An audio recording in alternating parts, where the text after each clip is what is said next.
Hello, everybody, and welcome back to another episode of Kobold Chats. My name is Kendrick or Kendo, whichever you prefer, and it is Friday, the end of our week, somewhere in the middle of our day.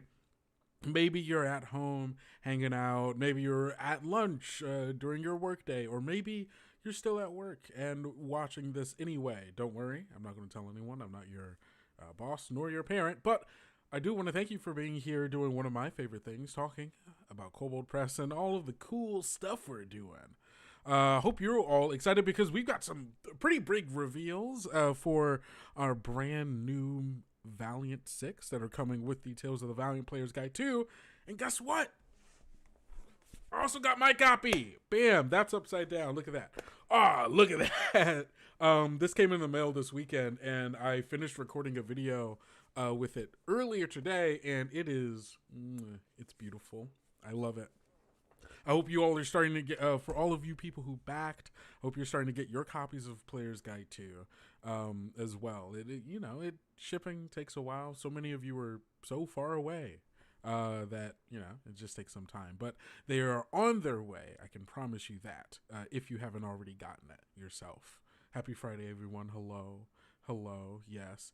It's East Coast. Yeah, I'm also East Coast, so it is 3 p.m. We're getting towards the tail end of the workday, which is, I kind of like this as my way to end the day. I get to hang out with all of you, talk about Kobold Press, talk about TTRPGs.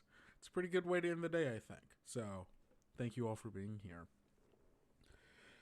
But we're not just here to talk about Player's Guide 2. There is some other stuff we have to talk about as well, because we are in the final hours of Night Hunters. Come on here.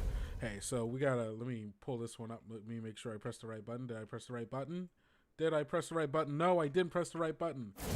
You might remember that one from last week when I was hanging out with JB Little talking about Night Hunters, which, boom, here it is, Night Hunters. Aren't I over in Seattle? No, I am not in Seattle. We have many kobolds who are in Seattle, but me specifically, I am not.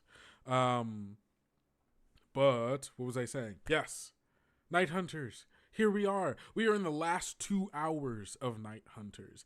We are this close to the end, and we have blown past our goal, and we are so close to the final... what will be our final stretch goal if we make it at 300,000 Canadian dollars. We are like a little bit, just like a smidge more than $1,000 away. I think that's 290, 86, 1,000. Oh wait, it went up. It actively went up. I have to redo my math. 1,058. We need 1,058 Canadian dollars in order to get to that 300,000 stretch goal, which is, if I can remind myself down here, yes. Everybody who gets the Shadow Oracle deck gets foil stamping on the back, just making them a little bit more prestigious, just a little bit more fancy, and a little bit more magical. And we're so close. Please, if you haven't already backed, you're literally running out of time. You have 2 hours, less than 2 hours to go back. If you know someone who's been waiting and you're like, hey, just to remind you, just in case you forget, I literally had to remind a friend yesterday. Actually, I was just casually talking about it, and she was like, oh, I got paid. I need to go back it. Don't be that person. Don't be that person who forgot. You don't want to be that person who forgot. The foil back is going to be so nice. We need our little shiny things.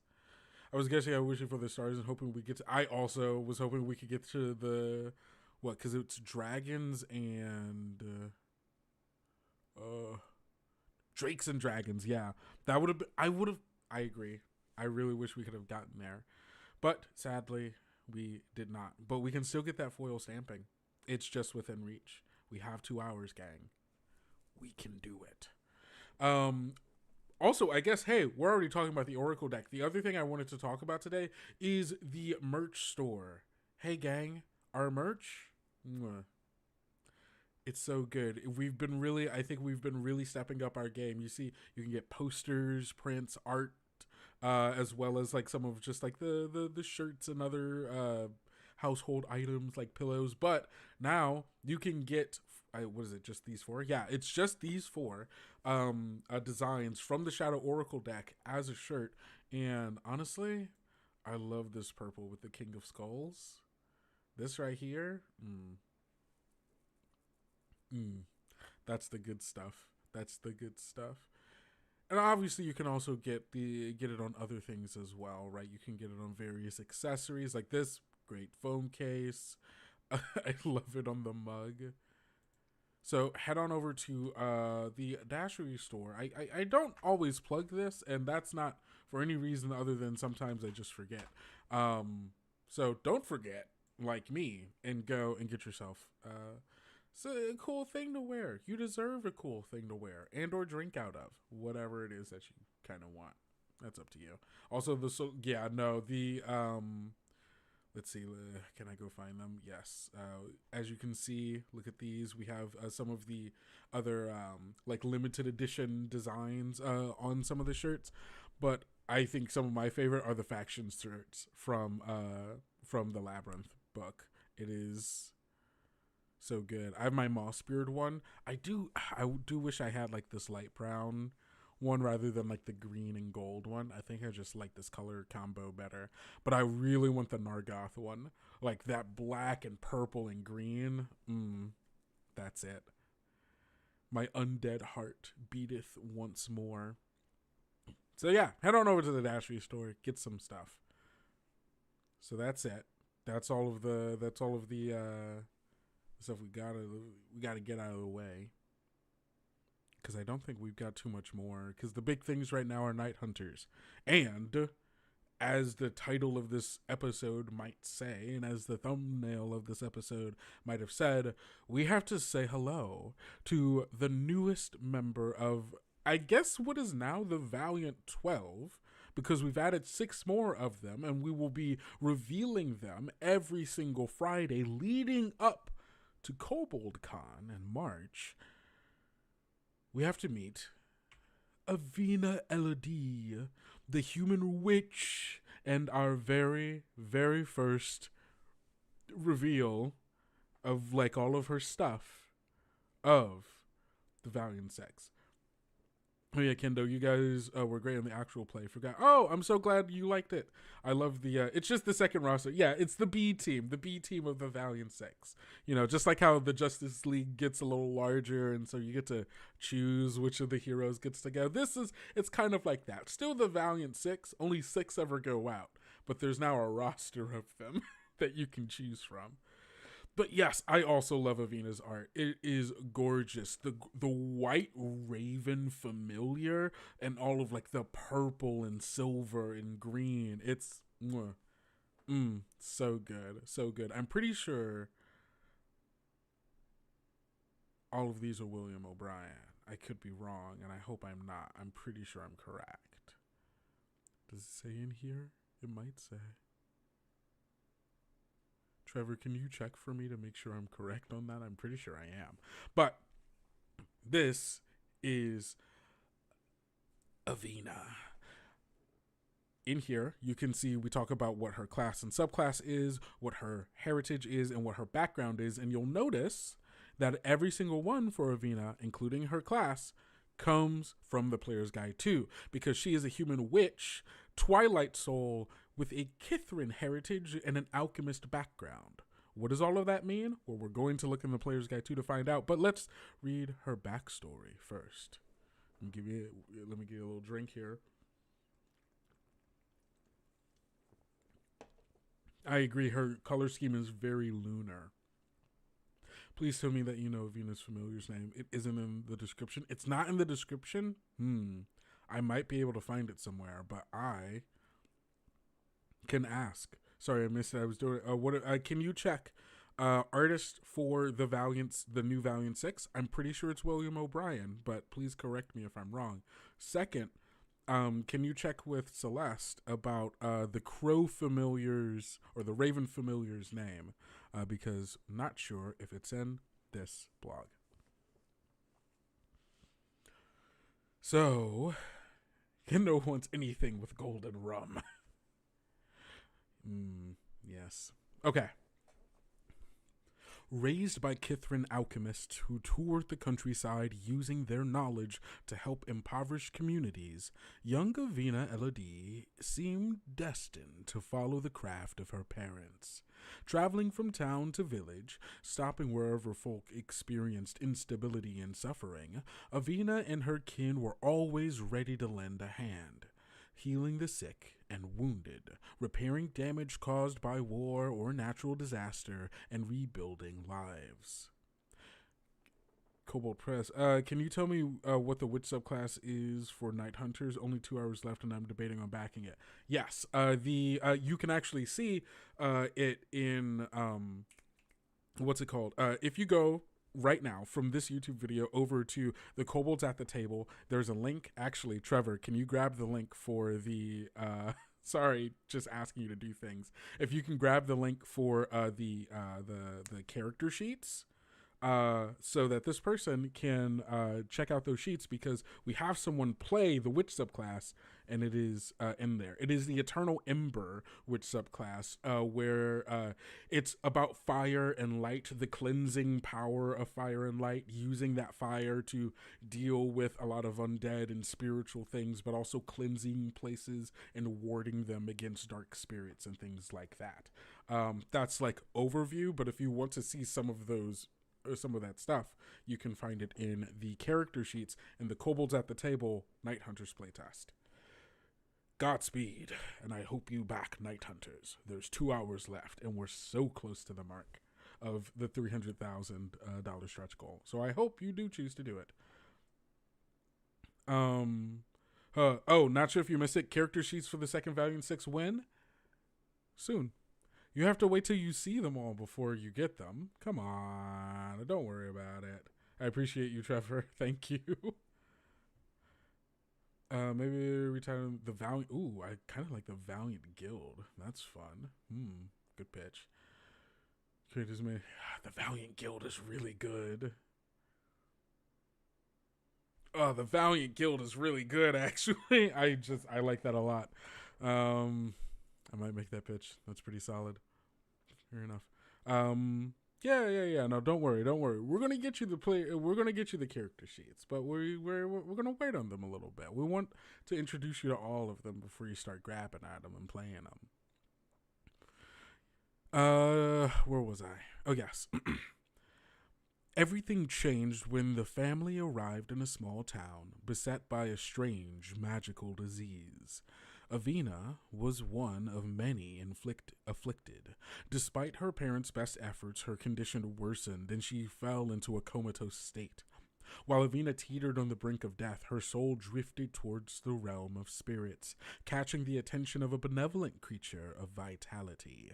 The being whispered its will to the girl's wayward soul, and as a result, Avena sprang from her sick bed completely cured. With sudden knowledge imparted by the kindly spirit, she felt driven to the call. Sorry, my brain. She felt driven to the calling and helped her parents produce cures for the rest of the ill townsfolk. The time spent between life and death left Avena changed. The color never returned to her cheeks, and her fair hair shifted to an even paler white. More importantly, she became attuned to the unseen, the multitude of spirits, both fair and foul, that move invisibly through the world. She was newly fascinated by these wayward souls, wishing to help put them to rest when possible, ease their pain when not, or dispatch them when necessary. Recognizing their daughter's gift, Avena's parents placed her in the tutelage of a Kithrin wise woman. The wise woman introduced her to a coven of witches sworn to aid spirits tethered to the mortal realm. Eventually, Avena learned to communicate with these beings and took up the mantle of an adventurer to broaden her experience.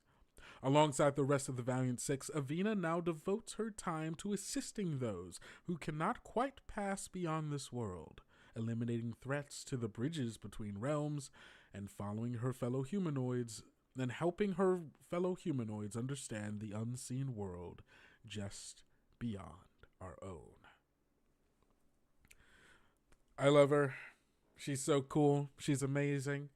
And I think that Twilight Soul probably has a lot to do with that, like, kind of balance between life and death, I imagine. But it, like, the alchemy, the, like, making potions and, like, cures for diseases, like, it's all coming together, both in design and hopefully mechanics. So let's just take a look at old PG2. Let's see what the witch has in store for us, and we can check out the Twilight Soul subclass and the Kithrin heritage and alchemist background while we are at it.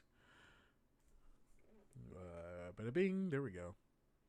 Hey, wait, this is further in it. I was making a video earlier, so I was looking through this book, as I am wont to do, because I love it so much. Wait, let me check all this stuff to make sure I didn't miss anything. On Discord, they said the new Valiant 6 sheets will show up at KoboldCon. They will show up at KoboldCon. I wasn't sure if we had talked about it or not. Thank you for the answers. I call them the Valiant Company, but I'm also partial to the Black Company by Glenn Cook. You know what? That's so fair. But also, I think the Valiant Company is pretty good as well.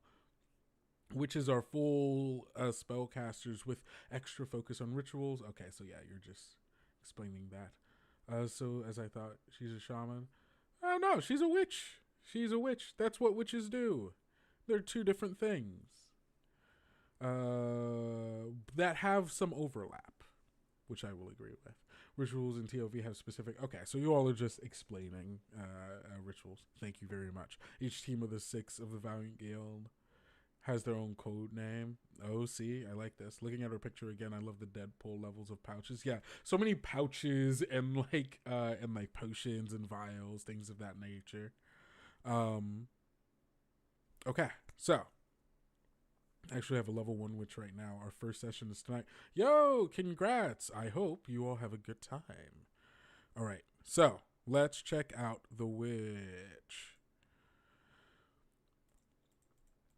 Let me get some water in me real quick.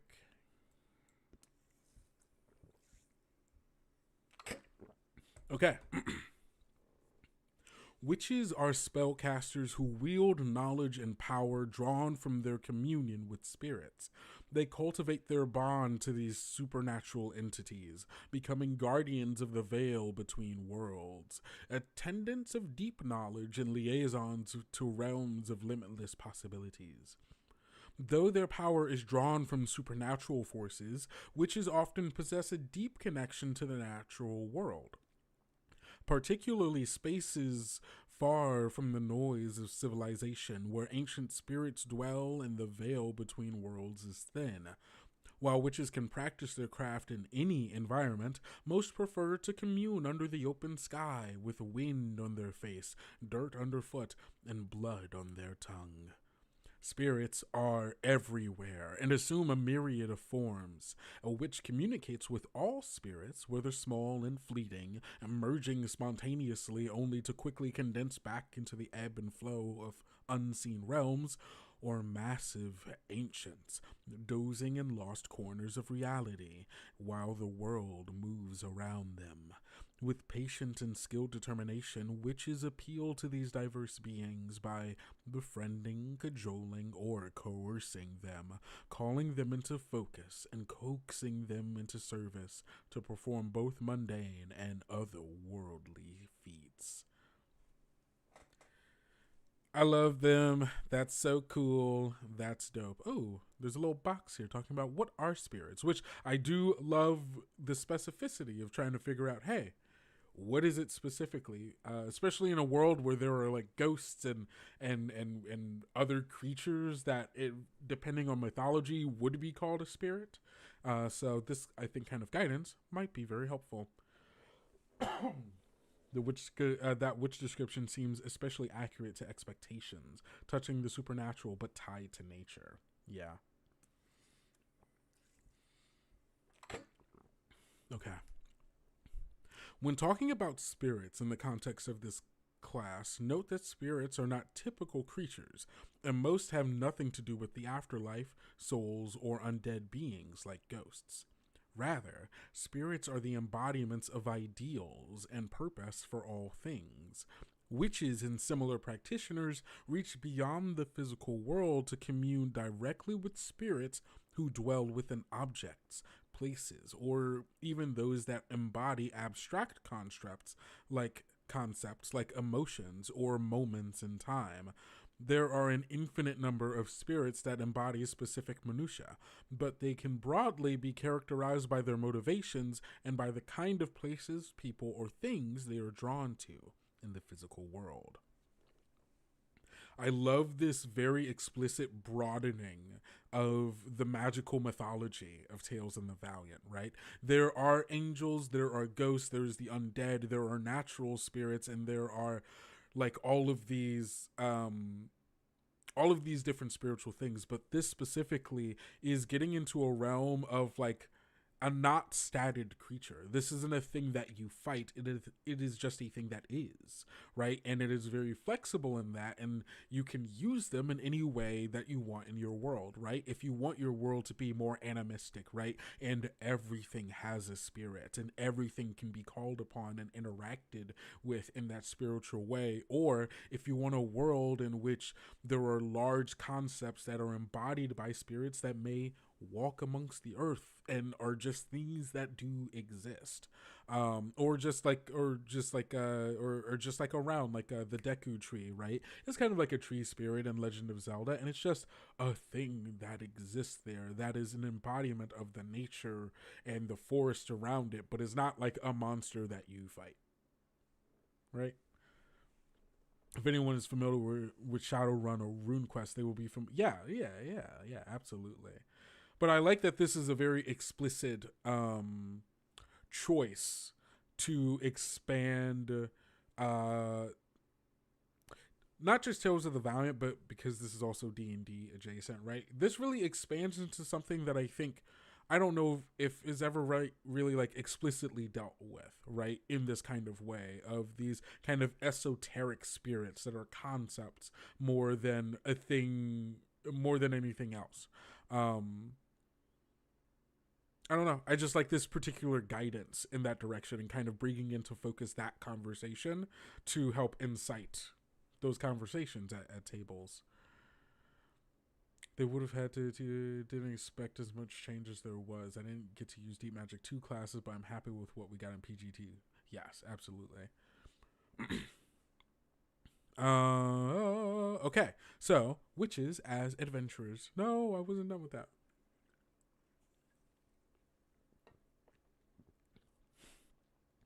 Oh, and likely an amalgam and kind of defies naming. We don't have a specific name for it because it's a spirit. Fascinating. Thank you, Trevor. Okay.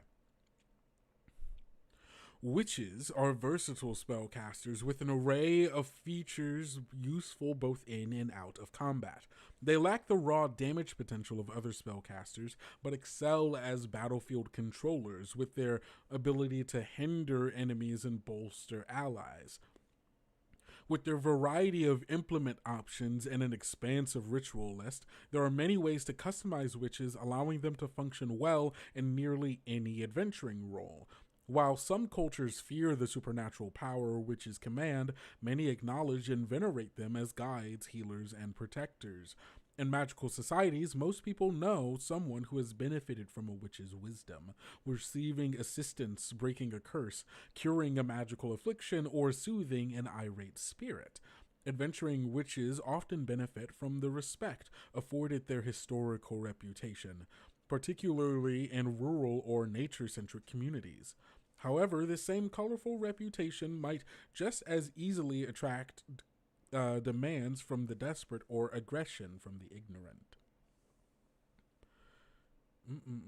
For me it is. Yep, it can be pinched now.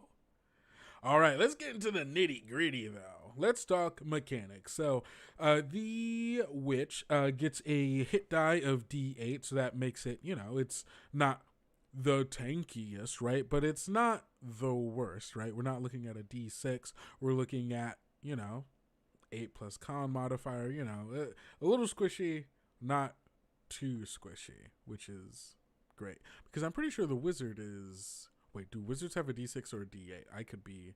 My brain could just be making that up because I was trying to think of it as I was saying it, but I really don't know off the top of my head. Okay, yeah, they are a D6, so they're not the squishiest, but they're also not incredibly tanky. They have proficiency in light armor, simple weapons, and alchemist tools or herbalist tools, whichever you choose. Their saves are in wisdom and charisma, and their skills that you can choose from are animal handling, arcana, medicine, nature, perception, persuasion, and survival. Very much all of that living in nature, using magic, making potions, things of that nature.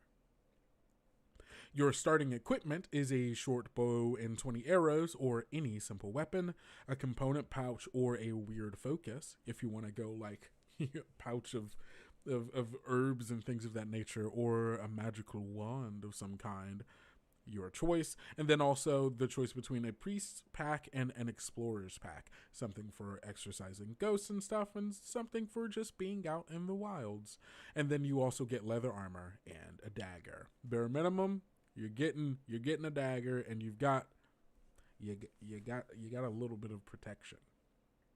Man, I know you guys are importing ToV into D&D Beyond, but all this Kobold innovation and imagination would be awesome to wield in the convenience of a D&D Beyond character builder and maps. Agreed, but hey, you know what you got? I love Shard. I'm not going to sit here and just talk about how much I love Shard VTT, but I do, and it's there. It's there for you to use. Plus, you can do all the homebrewing stuff on it as well. I can't get into it, but I do love Shard. Okay, so a quick build of a witch would look like prioritizing your wisdom, because that's most likely going to be your spell casting bonus, and then you could do con to make you a little tankier, or dex, which might make you get some more damage in with some weapons and just more deft just in general. Yeah, the quick build feature is really nice.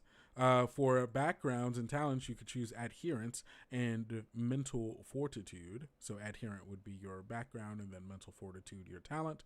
And then for some spells, dancing lights, grave touch, and thaumaturgy, and choosing first circle weird spells, fairy fire, and guiding bolt. It's a very support leaning class, which I really like.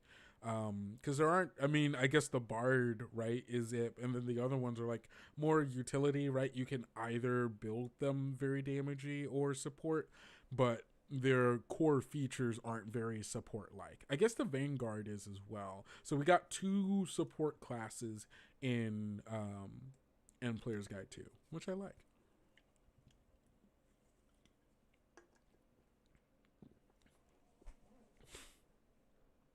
Yeah, Shard, it's so good. Props to KP asked the contractor to do character builds and found it's way easier than D&D or Paizo. Hey, I'm super glad to hear that, actually. So, here's how it shakes out for our dear old witch. So the witch is a full caster, so you'll see it has the typical, spell slot progression as a full caster. But at level 1, you're getting your Hex feature, which is going to be your core witch feature, plus you're getting spell casting. Hey, guess what? You get to cast spells. You can see how many cantrips, rituals, and spells you know over the course of your leveling. Second level, you get Shadowcraft and Spirit Binding. That's when you start really getting to mess around with some of the spirit stuff. And then at 3rd level, you get your subclass. You start branching out, find a specialization for yourself. 4th level, you get your improvement. 5th level, your Hex gets a little better. You can probably do some more stuff with it. 6th level, your Shadowcraft gets a little better. You get more binding stuff. Subclass feature improvement. Hey, we see the cycle here. Yeah. Okay. Cool. Glad we all do. You're just going to go back and forth, getting your boons, getting your subclass stuff, getting your improvement, and then Spirit Binding, Hex, and Shadowcraft getting better until you hit 17th level, where you get otherworldly form, and then Shadowcraft improvement and epic boon. Let's figure out what this Hex is. Eventually 13 rituals, yeah, and 15 spells. So much. Okay. Less than $1,000 Canadian. Oh, we're so close. Maybe, hey, If you all start pushing it now, start sending it everywhere on social media to your friends, whatever it is, maybe we can hit that. Maybe we can hit that stretch goal before we end this this episode. It's possible. We can do it.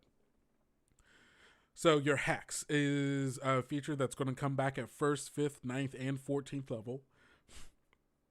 You curse a creature with a potent disruptive magical effect called a hex. As a bonus action, you can choose a creature within 60 feet of you, other than yourself, that can hear and see you. That creature gains a hex die, a d6. Once within the next 10 minutes, as a reaction, when the creature makes an ability check, attack roll, or save, you can roll the hex die, and the creature subtracts that number rolled from the check's total. Once a hex die is rolled, it is lost, and a creature can only have one hex die assigned to it at a time. You can use this feature a number of times equal to your wisdom modifier and regain any expended uses when you finish a long rest. Your hex die changes when you reach certain levels in this witch class. And then D8, D10, D12, right? This is the core bit of it. When you're not casting spells and you're not doing rituals, the main thing you're doing is debuffing people in combat using your hex die. And it's useful for a number of things, right? Because it's useful for ability checks, attack rolls, and saving throws. So all of combat, right? You don't have to use it immediately, right? Maybe I'll let that attack hit because maybe there's a saving throw that they're going to need to make for one of my spells or whatever that I'm using. You can hex them to make things easier for yourself and for your party. And also harder for them. It is the core of being a witch. And the more wisdom you got, the better you are at doing it. Which also helps because guess what? When you get to your spell casting, guess what's your modifier? Your wisdom. The higher your wisdom, the better everything is for you. I'm not about to read all of this stuff for spell casting. It's basically the same for every single spellcaster. So if you know it, you know it. But the main thing we're going to do here is we are going to read the spellcasting focus because it is a little strange for you. Main thing you need to know is that, hey, we have our first core weird caster. Oh, no, sorry, second, because the warlock is a weird caster, and so is the witch. Isn't that neat? Isn't that so fun? We have our second weird caster. I keep saying first when that's just not true. It's just not true. You can use your weird focus as a spellcasting focus for your weird spells. Unless stated otherwise, any of the witch's implements described in the spirit binding feature also function as a spellcasting focus. We'll get back to that. So, you get weird spells, and that's your vibe, right? There you go. So, first level, you can cast some spells. You can hex people.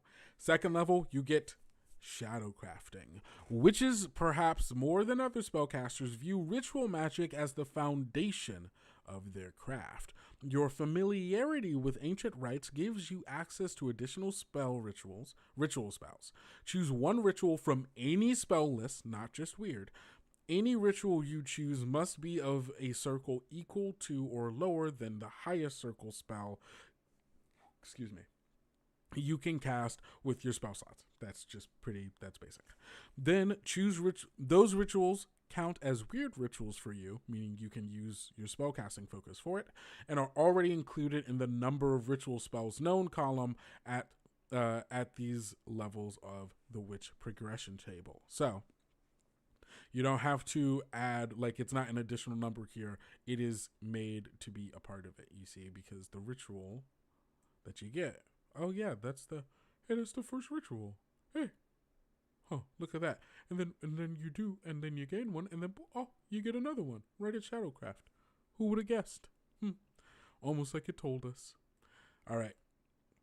So that's Shadowcraft. You get some more rituals, and they count as weird rituals. So all of your weird magic benefits count for them. And then next, at second level, you also get spirit binding, which is another core witch aspect. You gain the ability to bind spirits into items to create mystical witch implements. To bind the spirits, you must spend 1 hour, which can be done as part of a short or long rest, focusing on the item you wish to transform into a witch's implement, while remaining in physical contact with it. Choose an implement from those you know how to create, and target a non-magical item that meets the requirements listed in that implement's description. At the end of the hour, a spirit is successfully bound, and the item is transformed into a magic item that counts as a witch's implement for you. Remember that? If you lose an implement or it is destroyed, you can repeat this ritual to bind a new spirit to a suitable replacement vessel. If a previous implement of the same type still exists when you perform this ritual, the binding ends on that previous object. If an implement bestows a special benefit, called a secret, when you learn how to create it, that benefit remains active even if your implement is destroyed, deactivated, or otherwise temporarily rendered inactive. Do it like an anti-magic circle kind of deal, you know? Due to the nature of the binding, implements you create are usable only by you, and a spirit bound into a witch implement is instantly released if you die or if the implement is out of your possession for more than 24 consecutive hours. Otherwise, the spirit remains bound in that implement until you choose to unbind it. No action required, or until you perform the ritual on a different item to create the same type of implement. When a spirit is released from an implement, the item reverts back to its non-magical state and no longer counts as a witch's implement for you. Add a chart to your pledge. I'm happy for you. I think you're not going to regret it. You're not going to regret it. When you first gain this feature, you learn how to create 2 implements of your choice from the options detailed at the end of the thing. Hey, level 2, you get here, bam, you can make 2 different kinds of implements. And as you gain levels, you learn how to create additional ones. So on and so forth, right? So, let's talk about the implements you can make. Wait, hold on.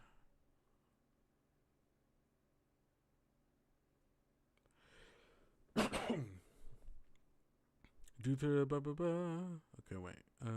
If an implement bestows a special benefit called a secret, when you learn how to create it, that benefits remain active. Okay, cool. All right, cool. I just had to make sure. So, first one is Brewer's Cauldron. In order to make this, you need a handheld cauldron, a kettle, or other portable cooking container. 491, we're so close. We can do it. We can do it in this Kobold chats. I believe in us. We've got this. Push, yell from the rooftops. We can do this. So, Brewer's Cauldron. You bind a spirit of vitality into a cauldron, kettle, or similar portable container, and you gain the secret of vitality. When you learn how to create this implement, your hit point maximum increases by 2 for each witch level you have. After this initial bonus, your hit point maximum increases by 2 each time you gain a new witch level. What does that mean? Even if you don't have the Brewer's Cauldron, merely knowing how to make it increases your hit points and increases your ability to gain hit points over time. They are constantly making improvement. And for homebrew, right, it's the easiest, especially if you're going back and you're like converting stuff, right? The way that you can use other pre-made things as templates for homebrew content is so useful. So good. Has an issue with how DMs might plan magic items. Casters often have iconic items that can guide the ideas of DM. Which feature? I'm not sure that I can tell the issue that you are saying in this moment, but I will continue to reading and think about this. So, merely by knowing this, your hit points go up. So, another thing that you get from the Brewer's Cauldron, you get Brewed Concordance. Over the course of 1 hour, which can be done as part of a short or long rest, you can use your cauldron to prepare a brew that fortifies the soul. This brew can be consumed by a number of creatures equal to your wisdom modifier, minimum of 1. So that's how much of it you can make, basically. At the end of the hour, each creature that partook of the brew gains 1d8 temporary hit points, which lasts until expended or until the creature finishes its next long rest. Once you reach 9th level, the brew grants 1d12 temporary hit points to creatures that partook. The other thing you get is superior focus. While using the cauldron as a spellcasting focus, spells you cast that restore hit points or grant temporary hit points restore additional hit points or grant additional temporary hit points equal to twice your proficiency bonus. If a spell restores hit points and grants temporary hit points, you decide whether the bonus from the implement goes to restoring additional hit points or granting temporary hit points. So basically, when you're using it as a focus, and let's say you're doing something, you're casting Cure Wounds, right? You're using it as a focus, they can get additional hit points on top of that. Or you can grant additional temporary hit points on top of it, giving it, which is your choice, right? It basically depends on, oh, hey, if you get them to full, you can grant them temporary hit points on top of that if you want. Or, if you haven't filled up their hit points, then just give them regular hit points, because that's what it is. Since the witch has all of these in class, making coming up with magic items difficult. I guess that's a problem. I guess I personally don't see that as a problem, because if the witch has all of these, I don't necessarily need to give them another magic item, and that might not be a thing that they're looking for. Or you can give them magical trinkets that do smaller things that might be more useful in the moment, right? Like, rather than like a new magic sword, right? Give them a little strange object that might have like a 1 to 3 use, very specific and strange kind of thing, rather than like something they're just supposed to keep with them all the time, or be using all the time, like they would be using these items. That's at least the way that I would approach it, I think. Let's check out the Hollow Blade, because I don't think I was expecting for there to be a weapon, but I guess I should have, because this one has an item requirement of a knife, scissors, or similar cutting implement, because you bind a spirit of sacrifice into a dagger, scissors, scalpel, or similar cutting instrument. It counts as a magic weapon, as you might imagine. While the spirit is bound to the blade, it counts as a +1 dagger when you wield it. And you do get a dagger as part of your making this character, so you definitely do have one.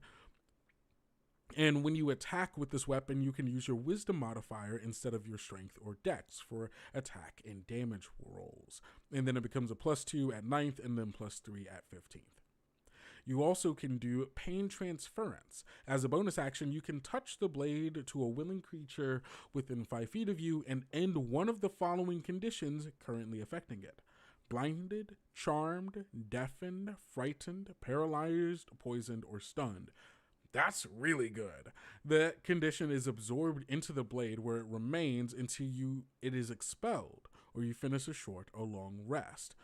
When you hit a creature with the dagger, you can choose to forego any damage it would deal. Instead, expel a condition stored within the blade. Unless the creature is immune or resistant to the expelled condition, it is immediately inflicted with the condition for up to 1 minute. If the creature is immune, the dagger has no effect. If the creature is resistant, it suffers the condition only if it fails a wisdom save against your DC. A creature afflicted with this condition can attempt a wisdom save against your spell save at the end of each of its turns, ending the condition on itself as a success. That's wild.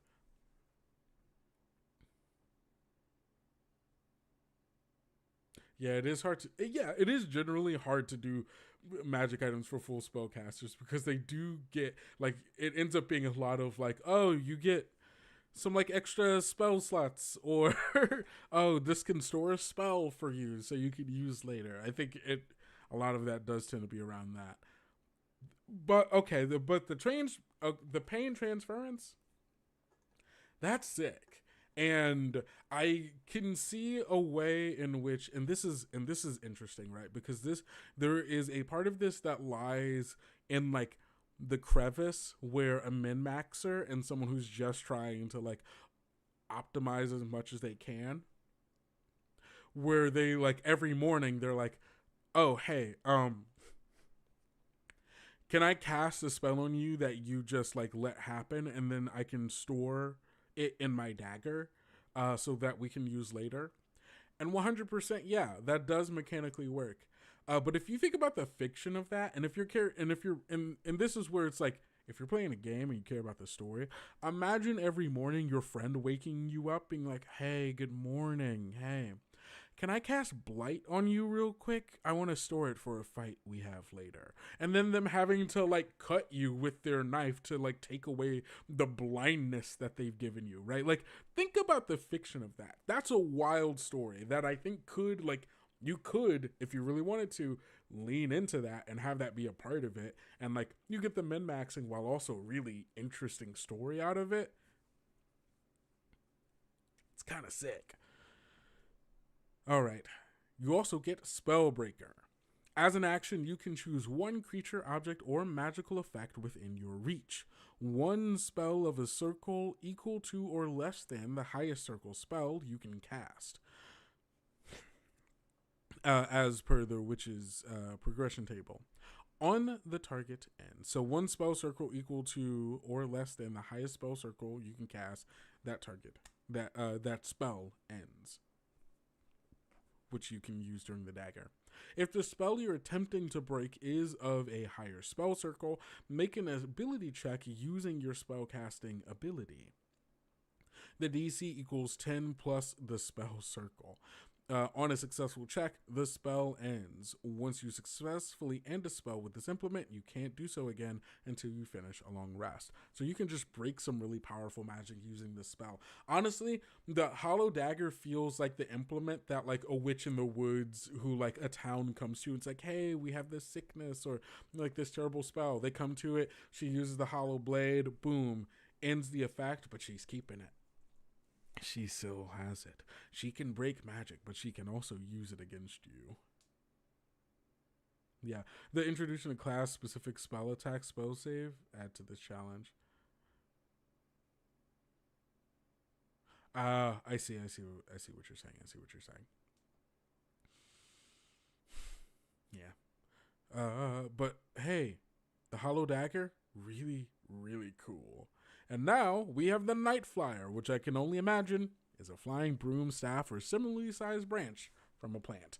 You bind a spirit of motion into a broom, staff, or similarly shaped branch from a plant. When you learn how to create this implement, your movement speed increases by 10 feet. In addition, as a bonus action, you can now take the disengage or dodge action. Ooh. See? That's cool and good. There's also something from this I think would be a fun roleplay opportunity for someone playing the witch, right? When you're describing all the different kinds of implements that you're making, right? And the kinds of spirits that go into it, right? The Hollow Blade is a spirit of sacrifice. The Brewer's Cauldron is a spirit of vitality. And the Night Flyer is a spirit of motion. Those are vague concepts. And I like the idea of, during the times when a witch is making these implements, the GM asking them to describe, like, you're looking for a spirit of motion.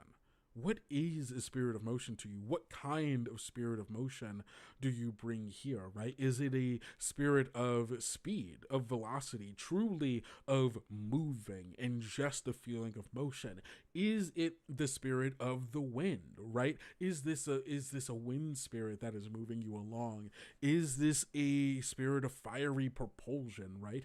Of not rocket fuel, right? But the concept of like a powerful blast that pushes things. There is a lot that can work here. I mean, a spirit of motion could be the spirit of the motion of the waves, and that can change the flavor of how they use these implements. And like, I love the fictional space that it creates with that kind of design.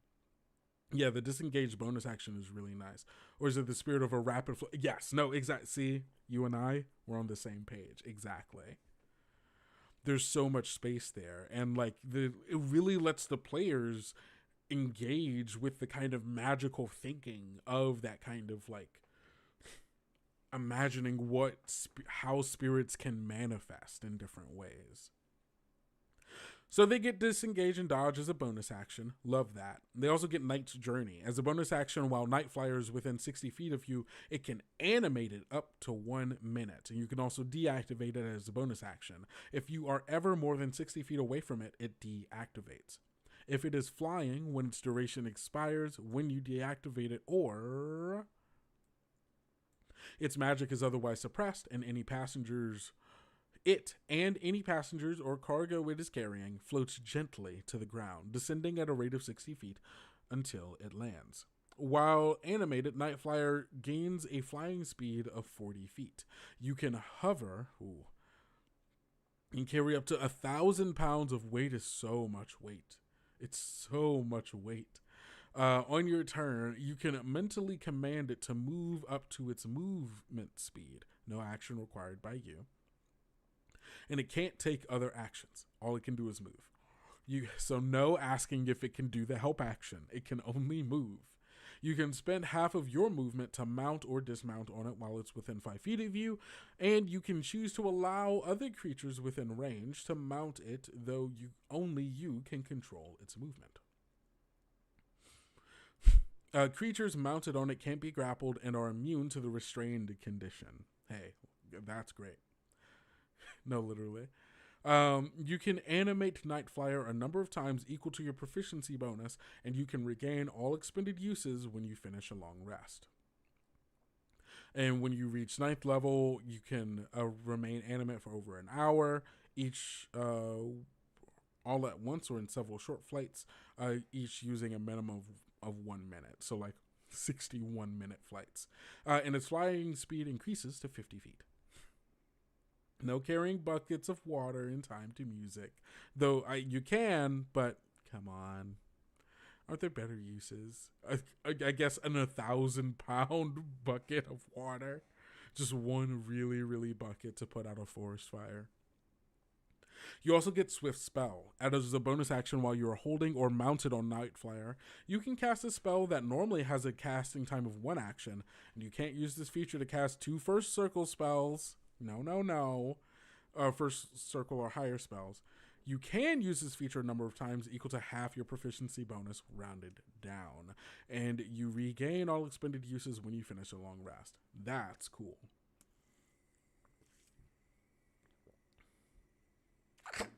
That's really cool. I did create a parody of Sorcerer's Apprentice as one shot with your group. That's fun. Did I say really, really bucket? I meant big bucket. One really, really big bucket. No. Don't quote me on that. Don't quote me on that. I meant really, really big bucket. No. The broom cleaned up the chalk semicircle to ill effect. I can only imagine. Okay. Next up, we have the Oracle's Aid. Kickstarter, if you hopefully get a bit more traction. We can get a bit more traction. Where are we at? Oh my gosh. We are so close. We are so close. We only need, 332 Canadian dollars? We're this close. We are this close. Okay. Item is deck of cards, runestones, or a crystal ball. I'm pretty sure this is one of the Dot's character in our Kobolds at the Table. She had Oracle's Aid and Night Flyer, I'm pretty sure. Because the make a prediction thing looks familiar to me. You bind a spirit of prophecy into a deck of cards, set of runestones, crystal ball, or similar fortune-telling device. You gain the Secret of Prophecy. When you first learn how to create this implement, you have advantage on initiative rolls, and you gain a bonus to AC equal to half your proficiency bonus. You lose this bonus to AC if you are incapacitated. Fine, understandable. But that boost to AC is pretty cool, pretty great. Um, so you get the make a prediction action. Make prediction. When you make an ability check, attack roll, or save, you can choose to store a number rolled on the d20. Sorry, my eye. Store the number rolled on the d20 within your Oracle's aid. When you re-roll the d20 and calculate the check result as normal using that new roll. So you can make the roll if you like it. You can save it for later. Or even if you don't like it, you can still save it for later and maybe use it for something else. You can store a number of rolls equal to your wisdom modifier in the Oracle's aid. When you make an ability check, attack roll, or save, and the Oracle's aid has at least one roll stored in it, you can choose to use the stored result instead of rolling the d20, removing the result from the Oracle's aid. You can't use the stored rolls to modify the same check more than once. Any rolls you have stored in the Oracle's aid disappear at the end of a long rest. Just storing up numbers and dishing them out whenever, which I think is almost like kind of a better version of the divination wizard. Now that the divination wizard doesn't exist, because of the changes to the wizard. I think this is kind of cool, actually. Like, that's really cool. It's just like a better version and like a more interesting version, right? Because again, you can save bad numbers, but what are you going to do with them later? You're storing them all, and you can only store so many. You got to use them eventually. That's cool. So, spirit consultation. As an action, you can unleash the spirit within the Oracle's aid to investigate a problem and return to you with solutions. For 1 minute, the spirit can answer up to 3 questions you ask of it. These questions can be about current events or the most likely result of a specific course of action. This is the thing that Dot used during our game. You can ask it questions. It can answer each question. The answer to each question is a truthful one-word answer or short phrase, such as yes, no, maybe, positive outcome likely, disaster ahead, irrelevant, or unclear. If the spirit doesn't know the answer to the question, it would say unclear. The spirit's knowledge of current events is limited to what you know, to what is common knowledge in the region where you're asking the question from. Therefore, the spirit can confirm the name of the local lord's lead advisor, but not that the advisor is secretly a doppelganger. Once you use this feature, you can't do so until you finish a long rest. And then Soul Candle. You bind a spirit of light into a candle, which can be mounted on a candlestick and a lantern as part of the candelabra or similar. Mystic Flame. As a bonus action, while the candle is within 60 feet of you, you can mentally command it to light or extinguish itself. So you just get a magic light. Beautiful. Love it. While lit, the candle sheds a magical flame that is heatless and can be any color you choose. The light cast by the flame can only be seen by you. The flame can only be seen. My brain keeps moving the word only in the sentence, and then I get back to it, and I'm like, that doesn't make sense. The light cast by the flame can be seen by only you and creatures you designate within 60 feet of you. When you first light the candle, you can choose for it to shed bright light anywhere from a minimum radius of 5 feet out to a maximum radius of 30 feet, and dim light for an additional number of feet equal to the chosen radius. Changing the color of the flame, the radius of the candle's light, or which creatures can see the candle's light doesn't require an action. You can change all of that. So you get a cool candle, and you can make it light itself, change its color, control the fire of it. But you can also soul fire. As an action, while the soul candle is lit, you can cause it to burn with a supernatural substance called soul fire for up to 1 minute. While soul fire is active, the candle emits one of the following effects of your choice instead of bright or dim light. First, dark sight. You can see normally in darkness, both magical and non-magical, within the candle's radius. deep sight. You can see through solid matter within the candle's radius. To you, solid objects within the radius appear transparent and don't prevent light from passing through them. The vision can penetrate 1 foot of stone, 1 inch of common metal, or up to 3 feet of wood or dirt. Thicker substances block this effect, as does a thin sheet of lead. Heart sight.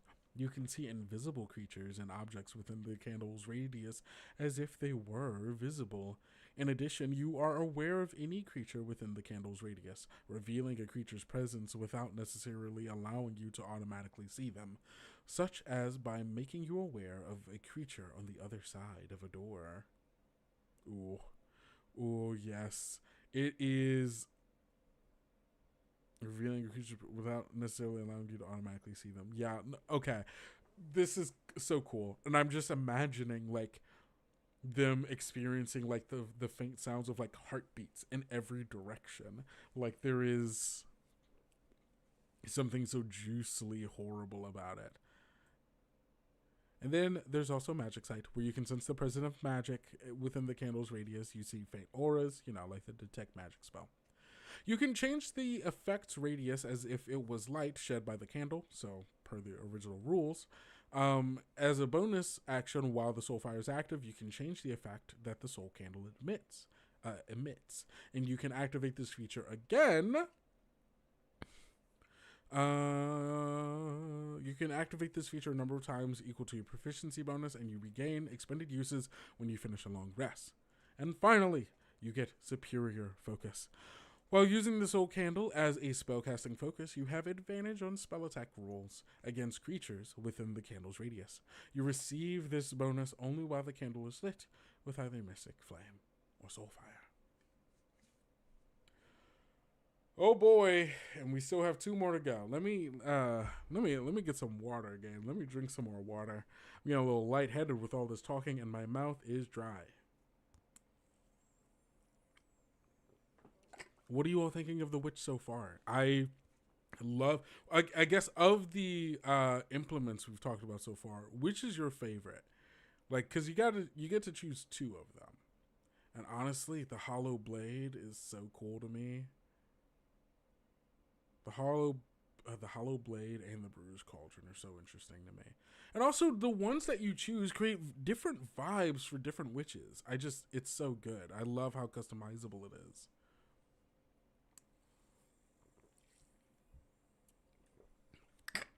And we can do a quick check on the Kickstarter. We're at $220,000 US, which is $299,600.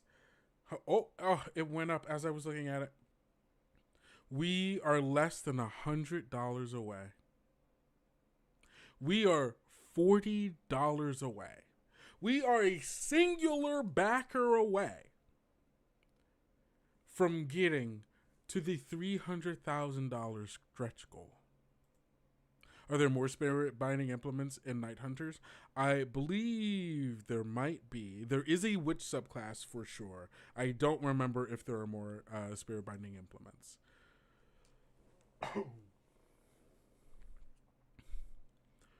Oh my goodness. Can you believe this, gang? Can you believe this? We are only $40 away. It could happen right now while I'm drinking water. One of you could go and back for the PDF even, I think, would get us there. How much is the PDF off the top of my head?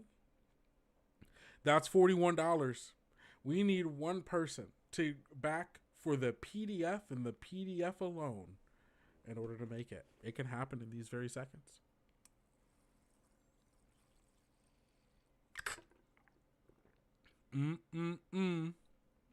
What if we watched it? What if it happened right here, right now? It could. There's nothing stopping it. It could happen. You could be here with me right now while one person is going to back for the Night Hunters PDF. One of your friends, maybe. Maybe someone you give the link to. And we could hit that stretch goal. And the last 111 minutes, less than 2 hours. It could happen right here, right now.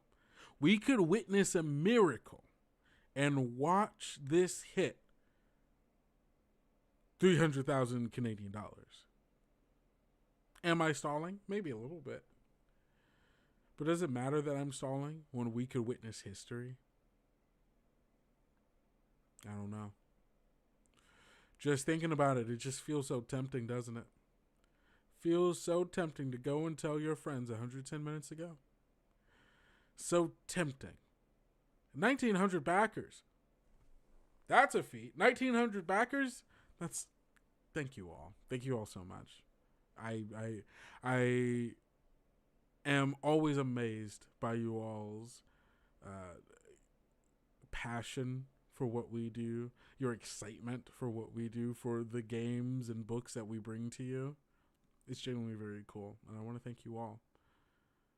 And we could be here witnessing history in this wonderful moment as someone on the internet comes across the Night Hunters Kickstarter, decides, hey, this looks pretty cool. Maybe I'll back this. And there it is. There it is. Everybody, thank you all so much for being here with me. Thank you all. We got to the $300,000 mark, which means that we get in these last moments, in these last 110 minutes, last 110 minutes, we got the foil stamping for the Shadow Oracle deck. Confetti falls from the sky. Trumpets are blaring. There are almost said there are parades going through the streets. Hooray! Yippee! Congratulations! We get the foiled back Shadow Oracle card deck. Thanks to all of you. This is a great day. Thanks for the stream. You're so welcome. I hope you have a great rest of your day and a wonderful weekend. Drive safe. And thank you for being here as we witnessed us hitting the $300,000 mark with 108 minutes to go. Isn't that beautiful? We love to see it. And the words shouted by the cast of Monty Python and the Holy Grail. Get on with it. All right. I'll get on with it. All right. We'll go back. I'm sorry. We'll go back. I just wanted to bask in the limelight a little bit. That this is so cool, right? There are dozens of people spinning flags, doing backflips. Of course there are. Of course there are. All of them are dancing. They're throwing beads. Music is playing. Everyone's so excited. But we can't talk about that anymore because Vaughn says we should get on. Thank you so much. Next up, we have the Spirit Book. We have the Spirit Book. You bind a spirit of knowledge into a book, scroll, or other object suitable for recording information. You gain the spirit of knowledge, or the secret of knowledge. When you first learn to create this implement, choose 3 cantrips of any spell list. Any spell list, not just weird. If the chosen cantrips don't appear on the weird source list, they still count as weird spells for you, meaning that you can use your implement for it. They can get that last $40. Yeah, I agree. When you gain a new spell slot from gaining a level in this class, one additional spell of your choice from any spell list appears in your spirit book in a cipher that only you can read. While you carry the spirit book, you can expend spell slots to cast these spells like you would any other spell. And each of these spells count as a weird spell for you, but doesn't count against the total number of spells you own. Okay. So every time you gain a new spell slot from gaining a level, you also get just one additional spell. That's so good. That's so good. When you first learn how to create this implement, choose one spell of your choice from any spell list for each circle of weird spell you can cast. These spells then appear in the book. For example, if you learn to create this implement at 6th level, you can choose one first, second, or third circle spell from the list. Basically, it makes sure that you don't miss out on any of the spells, which is cool. I do love that. That is dope. Um, you can replace a spell in the spirit book when you gain a witch level, and that replacement spell can be from any spell list. Your spirit book can never contain more than one spell of each circle that you can cast, to a maximum of 9 spells at 17th level. Of course. Just $24,000 for Dastardly Foes. We can do it. In these last 100 minutes, we can get 24,000 Canadian dollars. I believe in us. We just have to yell as loud as we can.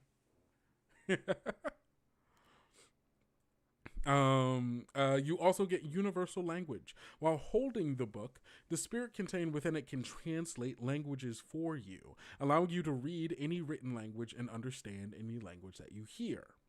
I love the role-playing possibility for that, right? Having your GM narrate, like, yes, this is what the translation for this thing is. Once you reach 9th level in the Witch class, you can also speak and write any language while holding the book. Beautiful. Love it. And the last one we have here is the Thundering Aegis, which is a bell, a handheld gong, a chime, or other percussion instrument. You bind a spirit into a bell, gong, chime, or other percussion instrument. A spirit of sound. And the first thing you get is Secret of Sound. When you first learn to create this implement, you can no longer be surprised while you are conscious. You also gain proficiency in one of the following skills: investigation or perception. If you are already proficient in both of these, choose one. Double your proficiency bonus when you make a check with that skill. So the Thundering Aegis is a very I haven't read the rest, but just based off of this, it's about your perception, it's about your awareness, it's about your senses, and being cautious, maybe. Chime of Revealing. As an action while holding the Thundering Aegis, you can begin sounding it, creating an audible soundscape that can be heard for up to 60 feet away. As long as you can hear the sound created by your Thundering Aegis, you perceive your surroundings within 30 feet of you as if you had keen sense. Okay, Daredevil. Including being able to target creatures or objects within this radius with your attacks and spells. And as a bonus action on each of your subsequent turns, you must continue sounding the Thundering Aegis. Otherwise, this effect ends. And the last thing that you get is Chime of Deviation. As an action while holding the Thundering Aegis, you can create a note that holds certain types of creatures at bay. For 1 minute, see, the warding, the protection. For 1 minute, whenever an aberration, celestial, elemental, fiend, or undead starts its turn within 30 feet of you, it must succeed on the charisma save against your spell save DC, or be unable to move any closer to you that turn. Once you use this feature of the Thundering Aegis, you can't do so until you finish a short or long rest. Oh my goodness. Okay, we got there, gang. We got there. Because at 3rd level, you get your subclass. And I think we will just go through the witch subclass before anything else. Because, oh boy, that was beefy. Oh, well, basically everything else after that is you get your improvements. You get greater hex, which just lets you automatically give a hex hex die when you target a weird circle spell against someone. You get your heroic boons, you get your epic boons, and then you get otherworldly form, which you get to infuse yourself with your physical form with otherworldly abilities, meaning you can change yourself using magic. You can't be magically aged, and you have advantage on spells and effects that would alter your form. You just completely control your body. Have a nice day as well. Thank you so much for stopping by. We're just going to look at the Crimson Cord. Super cool. Love them. Night Song. Super cool. Not what we're looking for. But we are looking for the Twilight Soul, which is aligned with the Coven of the Twilight Soul, or the ultimate emissaries to the spirit realm. Like the Avatar. Often compelled to serve as guardians and diplomats in matters where the physical and mystical worlds collide, such witches are typically drawn to the weird forces early in life just like her, through accident, magical circumstance, or tragedy that leaves an indelible stain upon their mortal spirit. Their craft is a realization of this affinity, learning to communicate and align with the spirits already drawn to their supernatural magnetism. So what do they get? They get Obscuring Hex, because obviously the subclass abilities are going to modify the Hex ability, because that's what they do. Have a nice day. I already said this. I just got called back to it because someone posted about it or commented on it as well. So the Obscuring Hex, when you first use your Hex feature to give a creature a Hex die, you become invisible to that creature for up to 1 minute. When you attack, deal damage, or cast a spell targeting the creature, it can attempt a whiz save against your spell save DC, and on a success, you are no longer invisible to it. But if it fails, you still are, which is sick. Sick. Sick. Sick. Sick. Also, at their level, you get Spirit Sentinel. You request the aid of a spirit that can assume a physical form, and over the course of 10 minutes, you can conduct a special ritual to give this spirit physical form. At the end of the ritual, the spirit appears in an unoccupied space. Hey, look, it's the spirit. I get it. It's not quite a familiar, but it is close to one. Unoccupied space within 10 feet of you, and it assumes the appearance and overall characteristic of a tiny beast, most commonly a bat, raven, or cat, but its exact features and personality are up to you. While the spirit resembles an animal, it is not a true creature. It doesn't have its own statistics, and it can't act in a way beyond what's described here. The spirit can't be targeted by attack spells or effects. As an action while your spirit is active, you can cause it to disappear and reappear in an unoccupied space within 10 feet of you. When the spirit disappears, it takes refuge within you until you command it to appear again. The spirit is destroyed if you die or if you are moved more than 100 feet away from it. If a spirit is destroyed, you must repeat the ritual to give it form once more. Pull that out against the dread villain. So true. When you cast a spell, you can choose to cast it from your space or the space of your spirit. Ain't that lovely? And the spell requires you not to be in the same space as the creature. You can choose to one unoccupied space within 5 feet of your animal instead.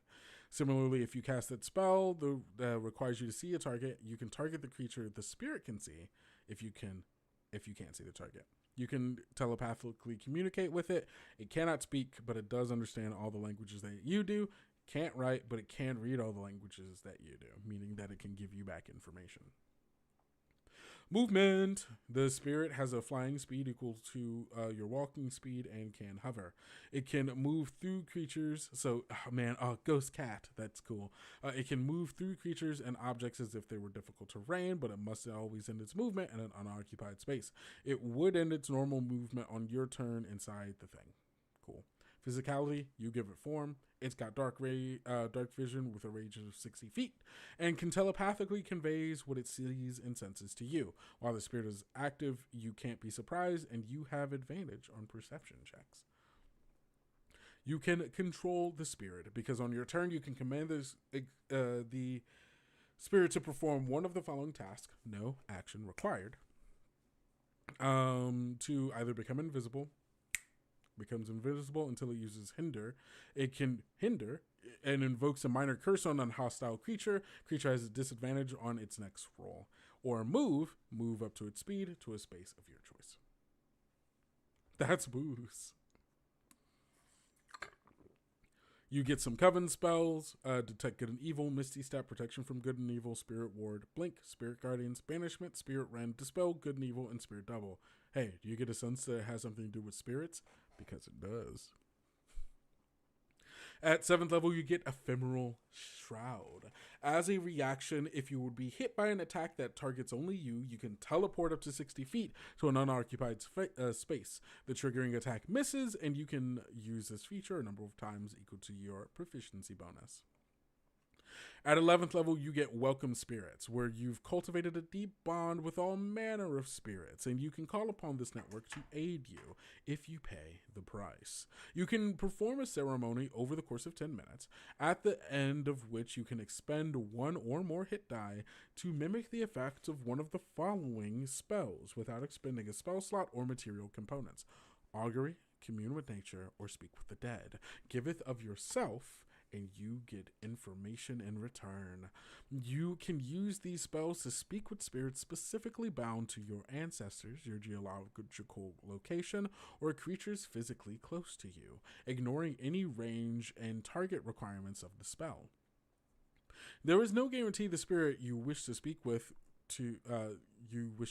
will be the spirit available to answer your call, but the ritual always summons the closest available match. After you use this feature to replicate a spell, this feature can't be used until you finish a long rest. And last but not least, Soul Sanctum. At 15th level. As an action, you can call spirits to manifest and lend you their power for 1 minute. When the spirits are lending you their power, you gain the following benefits. Each hostile creature within 10 feet of you, 10 feet of your spirit sentinel takes force damage equal to your proficiency bonus. Boom. Incredibly powerful. Or not incredibly powerful, but like it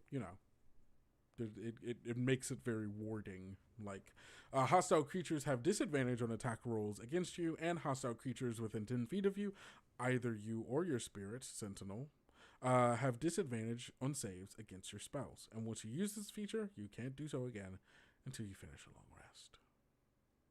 And that is the witch. And this gives us a little bit of more of an understanding of who Elodie is. Ah, my goodness. So cool. And next week we're going to have another one. We get another one. I love the art.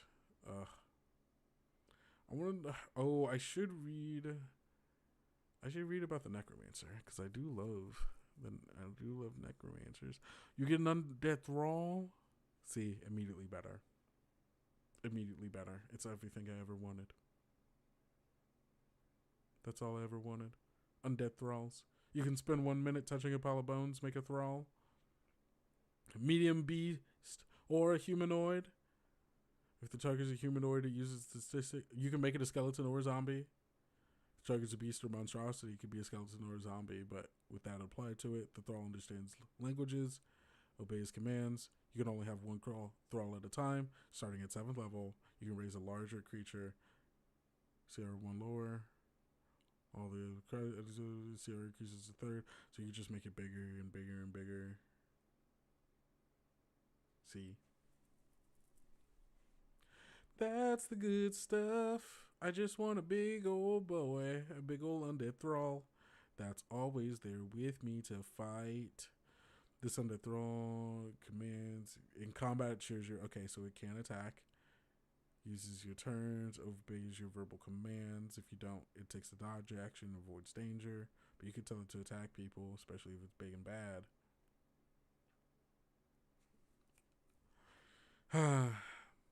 It's already better than the D&D 2014 Necromancer. So I've been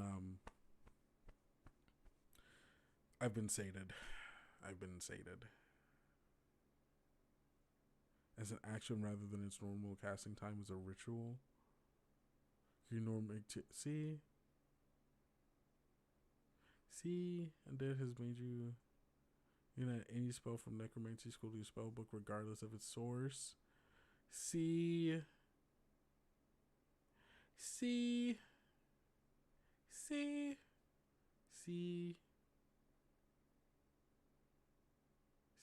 Okay, well, that is that. Everybody get on over here. Thank you all so much for being here for another episode of Kobold Chats. It has been a blast talking about Elodie with all of you and being able to watch as the little ticker went up and we got to that $300,000 stretch goal for Night Hunters. That was beautiful, wasn't it? Thank you all so much for being here. And I will see you next week for our next Valiant 6 reveal and maybe just a little bit more. But until then, I've been Kendrick or Kendo, whichever you prefer. And don't forget to go out, be bold, be brave, and be valiant. See y'all.